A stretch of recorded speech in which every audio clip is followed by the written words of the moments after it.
right, protect yourself at all times. We are on it. Here we go. Ron Futrell with the latest Vegas Sportscast for today. College basketball hitting Vegas, and we have hockey on the road. Those two big things going on right now. Start you out with the Vegas Golden Knights playing at Detroit tonight against the Red Wings. Thomas Tatar was traded from the Red Wings to the Knights. He scored one goal already in this road trip for the Knights, but they got a tough test tonight, okay? Red Wings on the road, playing there in Little Caesars Arena is where they're at. But the Knights have had their issues, certainly. They've lost 4 of their last 5 right now. They're not playing with the same passion and intensity that they have in the past. I think mainly they're running up against teams that are close to the playoff line, close to getting into the playoffs, and they're playing with more passion. They're playing with like their playoff lives depend on it, which they do, and the Knights are in. So I think there's a difference in that level. Certainly the Knights are more talented than the teams they are losing to right now. And that's part of the issue. So we'll see if they can turn it around. It's not a panic. I'm not talking about panic time here. But Knights have lost, like I said, 4 of their last 5, playing at Detroit tonight, 4:30 start. Knights are slight favorites in the game, minus 135 is the point spread, is the money line.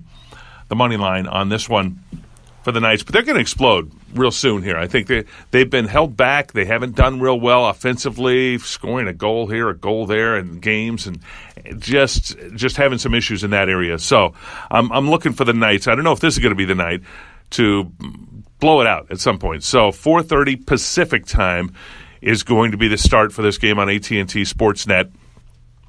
And again, Thomas Tatar traded from the Detroit Red Wings now with the Vegas Golden Knights, and see if he can make a difference. That third and fourth line needs to start scoring more. I mean, you say that with a lot of hockey teams, but those are another one of the issues right now for the Golden Knights is the top line scoring a lot. They've had some injuries. Okay, there have been some injuries. Riley Smith will be the key to see what his status is.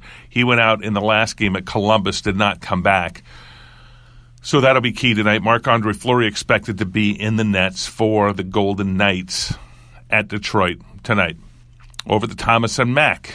We've got Rebel basketball today, the Mountain West Conference Tournament, day 2 for the tournament. The Rebels were able to beat Air Force yesterday, 97-90. By the way, a 3-point shot at the end, like at the buzzer at the end by Air Force, didn't matter to the outcome of the game, but it did matter to the point spread, and it caused Air Force to be able to cover in that game, which was sort of an interesting, depending on what side you were on. And I know the way the line moved, and there was a lot of money on Air Force. So that 3-point shot at the end cost the sports books in town some money and made some money for the locals. Now, in today's game against Reno, it's a 12 noon start at the Thomas Mack Center. And Rebels lost by 36 points last year to Reno at home. They lost by 26 points this year to Reno in that same building at home. And they did win up at Reno, but Caleb Martin, the top player for the Wolfpack, was not in that game. In fact, he's the number 1 player in the Mountain West Conference this year, voted the player of the year in the Mountain West Conference. Cole, his brother, twin brother, and Caleb. So you've got that duo today, 12 noon, taking on the Rebels at the Thomas and Mack. By the way, the line started in this one at 5, at Wolfpack -5. I just don't get why that number was that low. Okay, I might be shocked with the outcome, but having seen the way these two teams have played each other, the way Eric Musselman just sort of owns UNLV right now in that building, I was shocked. And by the way, in those 2 wins, the 26-point win and the 36-point win, he sort of called off the dogs late in the game, sort of laid off, sort of laid back, sort of could have won by 50. Okay, and the way he was, the way the Wolfpack just controlled the Rebels. So I don't know how that's going to be any different today. But again, the point spread only 5. I think it's probably gone up to 6. It might even be up to 7 by the start of the game. Not a whole lot of people believe in this Rebel team that they can cover the spread, they can win the game, and it is loser out now in the Mountain West tournament. So the Rebels, you can argue, are playing for their playoff lives, which they are, at a shot at the NCAA tournament. Of course, their only shot is to win this tournament here. But the same thing might be said for Reno, even though they're nationally ranked. I mean, I would like to think Reno would get an at-large bid either way. But Reno, every team here in this conference tournament is playing for its playoff lives. So they got to win as well. So it should be a good basketball game. But I do see, again, Reno pulling away early in this one. I know they want to be called Nevada, but okay, Nevada, gotcha. Nevada Reno. UNR, what? The Wolfpack. And again, I do want to mention something I talked about in the last sportscast here, and bring this up again one more time because it's got to happen here before too long. NCAA tournament games, March Madness, they need to happen here in Vegas. We have not had a men's tournament game here ever. We have had some women's games here years ago, 20 years ago. We had some women's games here.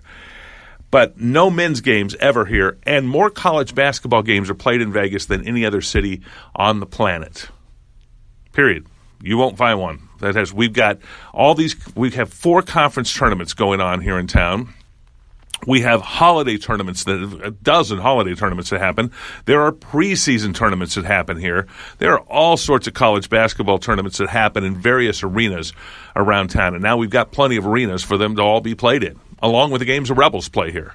There's never been a problem. If the NCAA has a problem with point fixing, point shaving, sports betting, blah, blah, blah, blah, blah, well, all those games are here, and there's never been a problem. So the NCAA needs to bring its tournament here to Las Vegas someday, sometime, somehow, some way. It's foolish that it hasn't happened.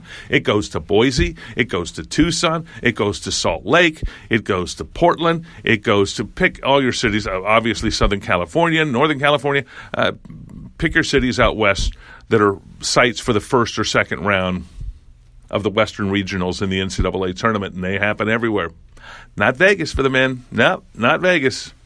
Everything else can come here except for that. So, NCAA, it's time for you guys to get with it, will you? All right?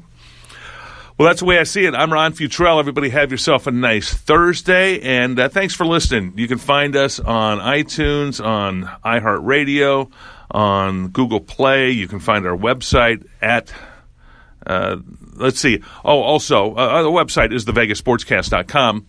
But also you can find us on Twitter at Vegas Sportscast. So that's it. Tell a friend. Let people know. Give you a daily update here on Vegas Sports and what's happening. Oh, I don't know if you can tell this is there's no prompter on this. This is ad lib. I didn't need to tell you that, did I? You can tell that, can't you? All right. We just sort of talk. See ya.